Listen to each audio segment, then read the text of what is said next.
All right, so this new set of notes is all about graphing for motion. So we know motion, we talked about speed and we talked about velocity. We've also talked about distance and displacement. All of those are involving, an object moving in some way. If we're talking about obviously how fast, then we'd be talking about speed or velocity.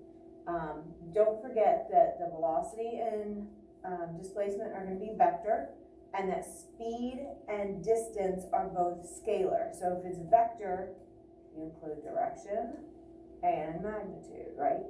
Okay.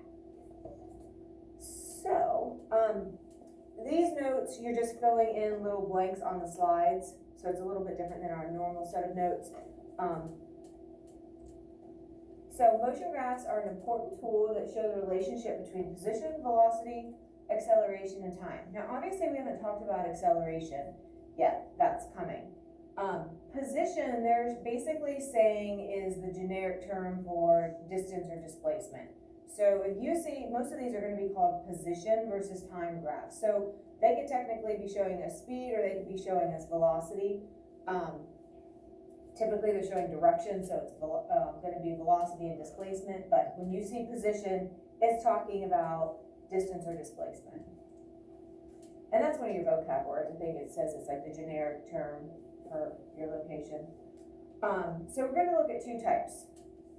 We're really just going to start with position versus time graphs. And then later on in the unit, because this is kind of a long unit, we will get to the second type, which is velocity versus time. So you have these two vocab words or terms, and they are a little confusing because the position versus time actually show you velocity. And after today, hopefully you'll understand why. And then the velocity versus time doesn't show velocity, which is probably what you've been thinking it should show. It actually shows acceleration. And so those words have probably been a little bit confusing up until now. So a position versus time graph can show us multiple things. It can show us position, which is going to be a generic term for distance or displacement. So it kind of covers both of those, which is nice. And then it's also going to show us the velocity of an object. Most of the time, if we are being accurate, we're using displacement because we can see a direction. We can see it's positive, we can see it's negative, and so if it's positive, it would be right, like north, up, east, right, forward, something like that. And then if we see negative direction, then we know that it could be going south, it could be going west, it could be going left, it could be going down, backwards, something like that. All right, so typically it's going to show us velocity if we're being accurate. Some places you'll see it says speed, but really it's more accurately velocity because of direction. It's also going to be able to show us something called instantaneous position. So it's the position at a particular instance, which is exactly what that sounds like, right? At an instance. So we can like put our finger right on the line and we can see exactly where that object's motion was at that specific point in time. Not like the whole trip, like along that whole graph's motion, but at one point in time. So that instantaneous velocity, and that's going to be able to also give us instantaneous position gives us instantaneous velocity. And then there's something else.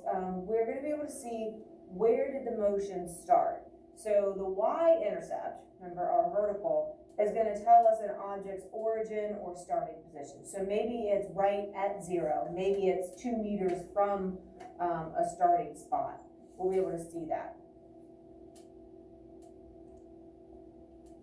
All right, so just a quick recap. We have two major parts of our graph, right? Our x-axis is the independent variable, and then the y-axis is our dependent variable. And then all axes must be labeled with the appropriate units and values. And so we concentrated on this a ton last year, right? So hopefully you're remembering. An axis label is basically just like a description. What is that? What are those units, or what is this axis showing us? Good. last year, I gave you a way to remember this. Maybe. And we said, like way delayed here. Come on. There we go. We said that the independent variable, the way I remember that the independent variable is the x, if you make a capital I, it kind of holds that whole graph up. And then the way that I remember that the dependent variable is the one on my y-axis, if we make this like a capital D for dependent, kind of fills in that graph. So remember, the independent holds up the dependent. And remember, since we didn't start with the scientific method as review this year, we didn't cover graphs in great detail. We just kind of covered stuff as we've gotten to it. Remember, the independent variable is what causes the effect you see on the dependent variable. So as I change my time, it has an effect on my position. And that, so what happens down here affects what we see going on over here. Right? The independent variable is kind of stands alone, and then it affects that one. I know it's Monday. You guys are a little sleepy. Is this all making sense? Like, I'm not getting a whole lot of eyeball feedback here. It's like, okay. All right. So something that's kind of nice is that for these graphs, the x is always going to be time. So that's the variable that's changing, because that's what an independent variable does. So as the time changes, it's going to have an effect on our position. The y is always going to be position, and it's going to be x for displacement. So here's my label: position, time, then in parentheses I have the unit for seconds and the units of meters. Okay, so those are the things that you're always going to have to look for.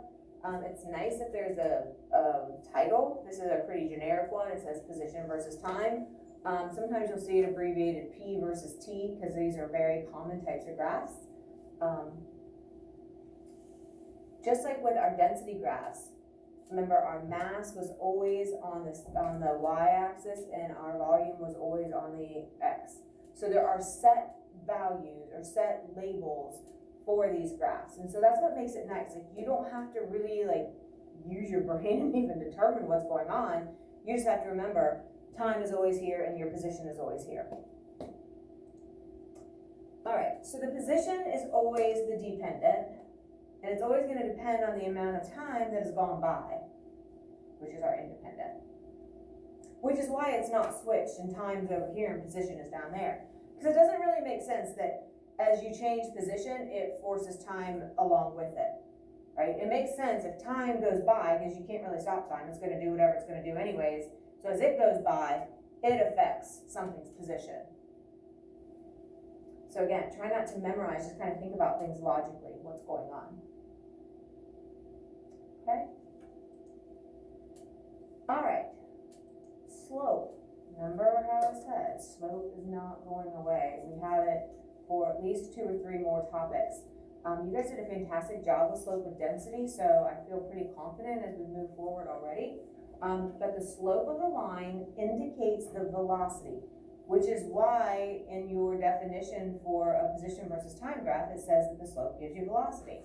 And we'll prove why that is here in just a minute. Right, so here's the slope of the line. Remember what slope really is. It's like the steepness, right? It's the angle that a line is moving. You have like the slope of a hill, the slope of a roof. Like you have a real steep slope, real narrow slope. And so we're going to be able to just look at the slope of the graph like this and be able to tell a lot of different things. But remember what slope is. It's going to be our rise, our change in rise, right? Our change in our y coordinates over our change in our x coordinates. So our change in rise over our change in run. Because remember that little triangle, that delta means change. And I've given you 2 or 3 different ways to do slope.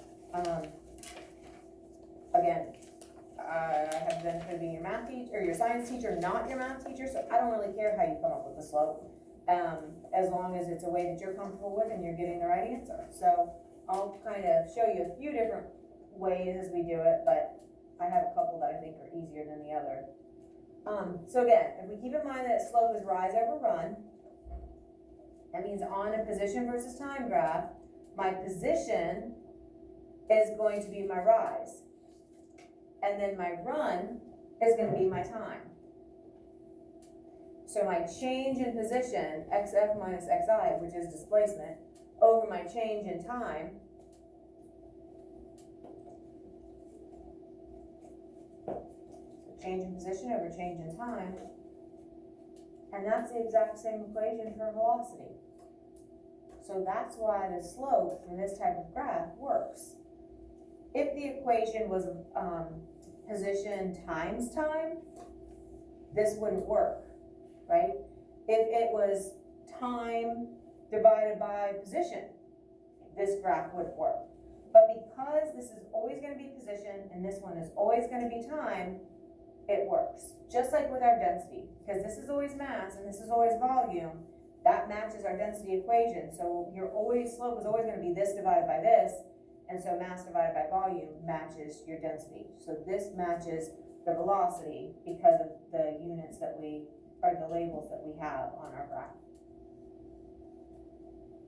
So that is why our slope is our average velocity.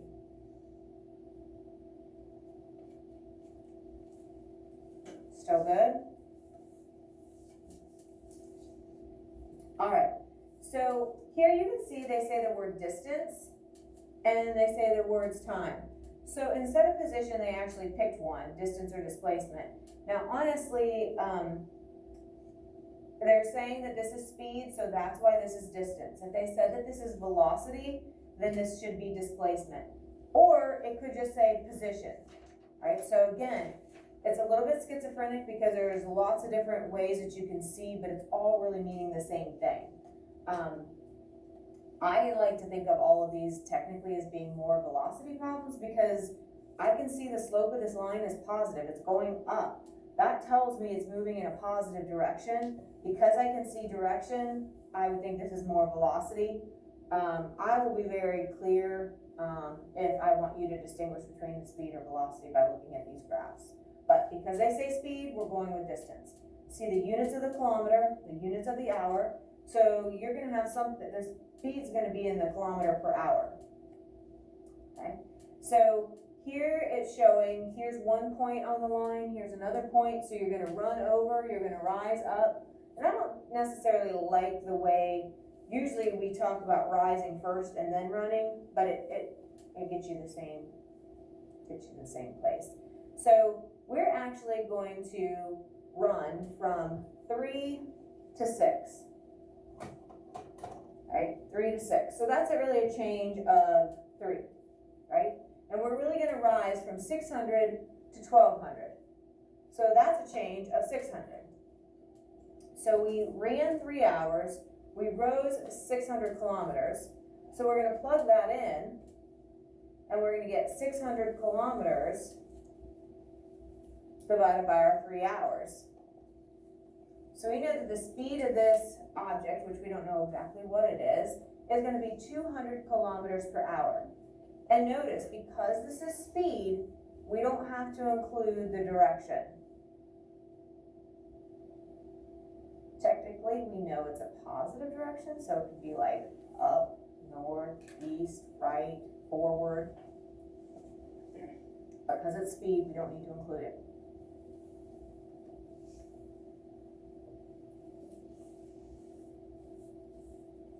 Good?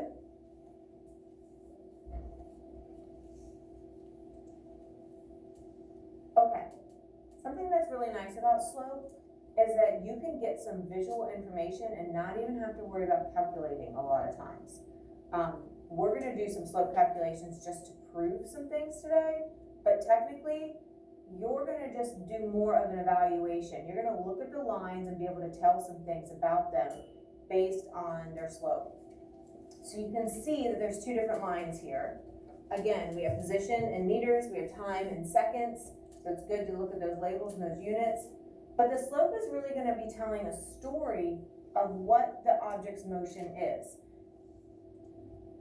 So it's gonna show how fast it's moving, which is obviously its speed or velocity. And it's also gonna tell us what direction it's moving in. It's also gonna tell us a final piece of information if it's constant, like it's on cruise control, or if it's changing. So these three things are gonna be important, right? Obviously, we can tell how fast it's moving by actually calculating the exact speed or velocity. I can also look at that graph and see that the orange, the top line is steeper. Steeper means faster. And then I'm also going to be able to tell what direction it's moving just by looking at the graph, because anything up is going to be a positive value, anything pointing down is going to be a negative value. So I can look at this and say that this is moving in a positive direction. And then finally, I know that these two lines are showing motion of objects that are at a constant speed. So it's at like cruise control. And I know that because the lines are perfectly straight. If the lines are curved, then we know that the velocity is actually changing. And we'll get to that here in a minute. So just from looking at this graph, I don't have to calculate anything. I can answer or pick out all of these information just by looking at it, which is nice. It keeps us from having to do extra math or extra calculations. Okay, so here I see the green line is fast, steady speed. Steady and constant, right, are synonyms. So this is cruise control. The blue line, it says it's getting faster. So that means it's speeding up. That means its velocity is changing. So straight line means constant. Curved line means changing. Then we have steady speed. So like we have cruise control. And then notice here how it says stationary. You're like, well, it looks like it's moving because it's, you know, like the line, there's a line there. That's probably the most confusing thing, and that's what I had to get stuck, like, in my head, like, okay, this is not showing the ball rolling, and then rolling flat, and then rolling down. You have to be very careful when we look at the flat line, what's going on, and we'll look at that more here in a minute also. So here you have it moving a certain position, then it stays at that position this whole amount of time, then it goes backwards and returns to the start. Because we also said that this y-intercept is your starting position. So it started here, and then did all this, and then ended there. Okay. All right, and so we're gonna look at all this in a little bit more detail. So a steeper line shows a faster speed or velocity. So the red line is faster. And you can see on this little ticker tape thing, the red car is moving at 100 meters per second. And the blue car is moving at like maybe, I don't know, between 70 and 80 miles per hour. Or excuse me, meters per second. Okay. This slide is super important. Put a star by slide number 14. And I know it's kind of small on your paper, but this is going to give you an example of each type of motion.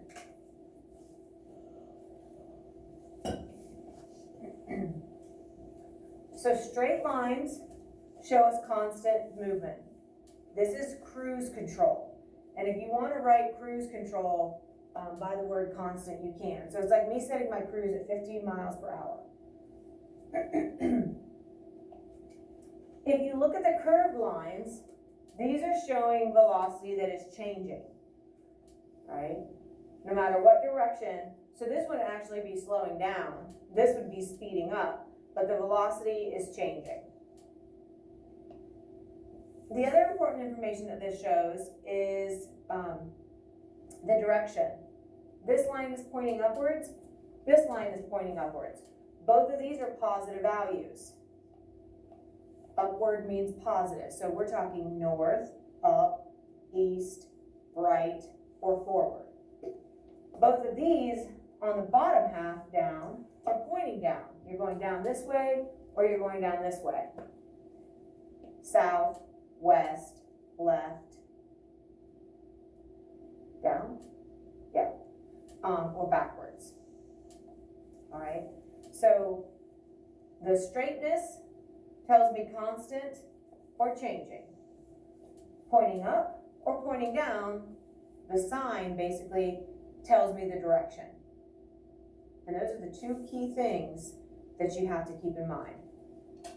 Straight line versus curved line, facing up or facing down.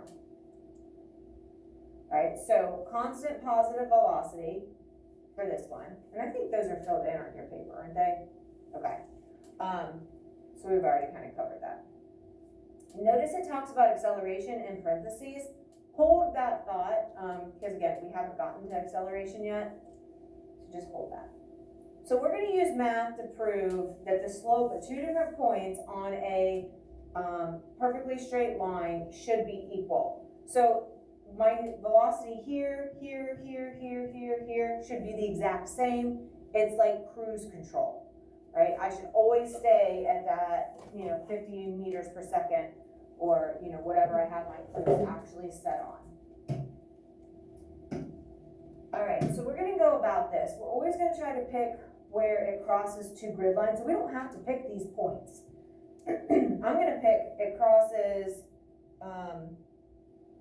let's see, try to find somewhere nice it crosses. Looks like it crosses good here, and it also crosses both grid lines here. Okay. And so when I look at this, I need to figure out what each space is worth. So I go from 3, skip to 4. So really this is going to be, each space is going to be worth a half a second, right? And then over on this side, each space is going up by 5s. All right, so I go from 5 as I rise up to 15. And then I'm going to run over from, this is like 3.5 to 8.5. Am I looking at that right? Yeah. All right. So a couple of different ways. You can either mark it kind of like this on the graph, and you can do the extended version where you subtract. So my change in y is 15 minus 5 over my change in x, which is 8.5 minus 3.5. Right, and so when I subtract this, I get 10 over 5, which is 2. So anywhere along this, I should get a velocity of 2. So that's one slope. I'm going to try 2 more points to try to prove. So that crosses both, and then I'm going to use this, let's use this point. Okay, so I'm going to rise up, I'm going to run over. So this one went up, and this time I'm going to just count the spaces between, so show you a different way to do the slope. So I go 5, 10, that was my change. And then here, each space is still worth half a second. So half, 1, 1.5, 2, 2.5, 3, 3.5, 4, 4.5 to 5. And again, my slope is still 2. My slope is 2 at wherever I calculate it. That proves that a straight line gives you a constant velocity. Okay, so remember with slope, we don't need to include units. But if we're talking velocity, we would have to do meter per second, or, and this is a positive value, so, we could say like it's going north or right. Okay, we're just kind of making up the direction at that point, but we know it's a positive one. So that just proves that straight lines give you constant velocity. So we could have 2, 2, 2, 2. I'm on cruise control at 2 meters per second this entire motion.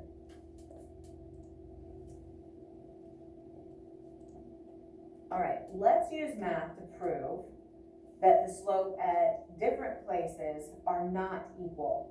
So along this line, we should get different slopes. All right, so let's do from here to here. So I'm going to drop down. Oh, I went off a little bit. So rise, typically we're thinking we're going up, but really rise is just your vertical position, right? It's your y-axis. So it just so happens that we're going down this time, not up. So we're going to drop down, and then we're going to run over. So each space is worth how many on this? What's each space worth? Good, thank you. So we go 2, 4, 6, 8. So my change in y was 8. My x, which each space worth here, looks like it's worth half a second again, right? So each space I go half and then 1. So my slope is 8, but my velocity is 8 meters per second negative because I'm going downward. Okay, now let's go from here to here. So I'm going to drop down and then I'm going to run over. So I dropped down 2, 4, 6. So I change in x. And I went half, 1, 1.5, 2. Now my slope is 3, or my velocity is negative 3. So from here it's negative 8 meters per second. Here it's negative 3. So this is slowing down.